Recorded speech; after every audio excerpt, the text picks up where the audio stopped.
Where is your deserted place to which you slip away and pray? Where is the place, or where are the places you go to relax, retreat, to be alone? Or what are the practices that help you get to a spiritual and emotional place of peace and calm? Or what are the prayers or scriptures that draw you into the presence of God? Or perhaps there's a person you turn to that's a source of grounding, assurance, or listening wisdom. For me, those answers in order, some of them are Estes Park, yoga, be still and know, and my therapist. Whether it's a place, a practice, a prayer, or a person, what helps you be well when life is like, I don't know, a polar vortex swirling around you with bone-chilling 30 to 40 mile per hour, -5-degree winds knocking the breath out of your lungs? How do you find wellness in that kind of overwhelm?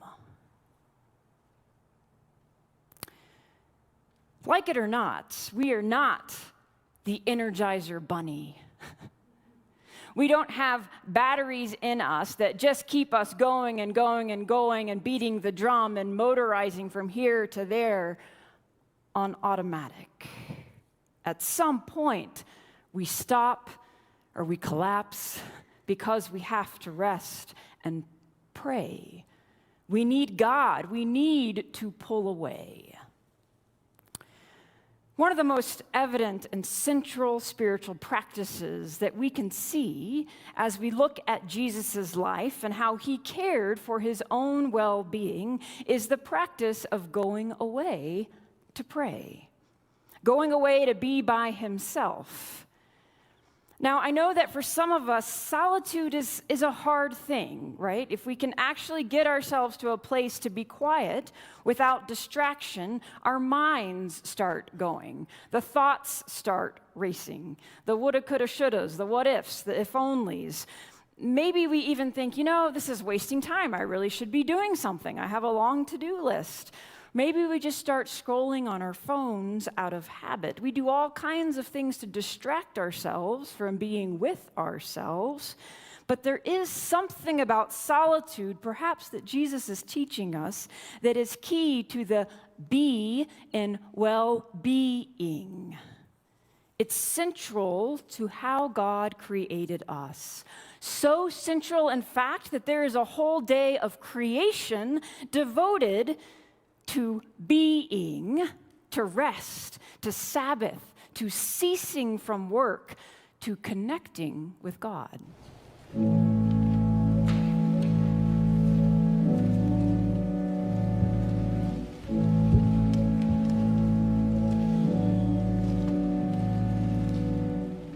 Veni Sancti Spiritus,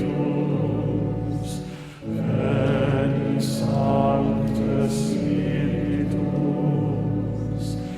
come, Holy Spirit, from heaven shine forth,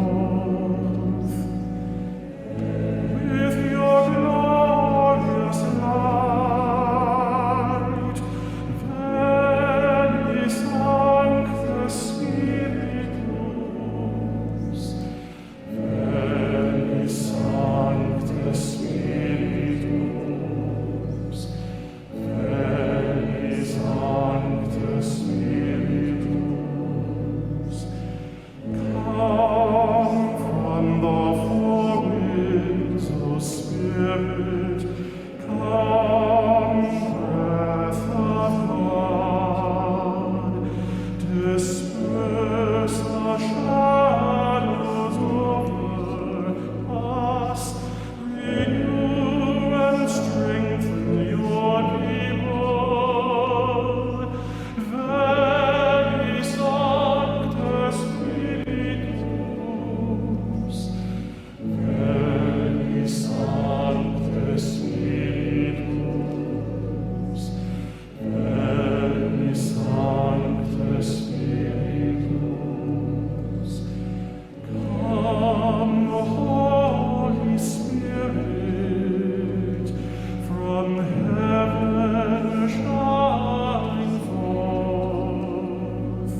Holy Spirit, from heaven shine forth. With your glorious light, Veni Sancti Spiritus, Veni Sancti Spiritus, Veni Sancti Spiritus.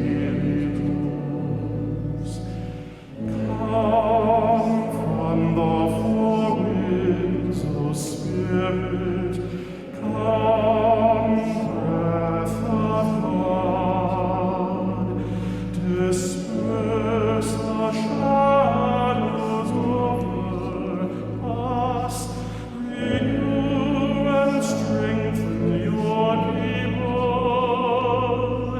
Veni Sancti Spiritus. Prayer is essential. We see that here. And yet, even as essential as it is, we do not see Jesus just living a life of prayer, a life of contemplation detached from people or action or what we might call the works of faith or the social justice efforts of change. He leans in and he works for transformation, healing, and hope again and again and again. This rhythm that Jesus models for us is a rhythm that creates health. It helps us recalibrate when we're in the thick of serving others or working for justice or change, to take a moment away and to evaluate how we're doing. How is our life going? If we never stop and check in, we may just go, do, like the Energizer Bunny, and realize that we're not really doing the work of the Lord, or at least not the work of the Lord that the Lord is calling to us right now. Perhaps you know this metaphor of the boat that, is sailing along in the ocean, and it's like 1 degree off, from where it's supposed to go. And it's like, it's no big deal. It's just a degree. But in no time at all, if you're going 1 degree off in the ocean, all of a sudden, that 1 degree difference in direction translates to miles and miles of being far away from one's intended destination. I wonder if we might think of prayer and retreating or being alone or connecting with God and ourselves kind of like that compass check-in to make sure that we're not 1 degree off, but that we're going where God is calling us to go.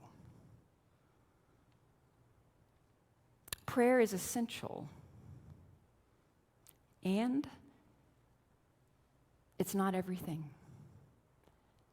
and it's not enough on its own. Prayer is not an excuse or an escape not to act in the world.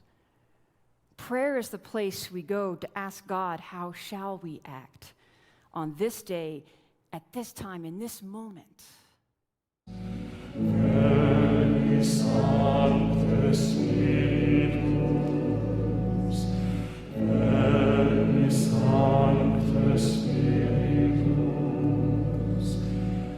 Come, Holy Spirit, from heaven shine forth. With your glory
I wonder what would have happened if Jesus had not pulled away to pray. Would he have made it for the full 3 years of his ministry? Would we have the fullness of his teachings in life? And I wonder what would happen to us if we don't pull away and pray sometimes too. For the world needs our action, our commitment, our transformation, and our change. But we can only change when we're connected to God and connected to ourselves enough to know how God is leading.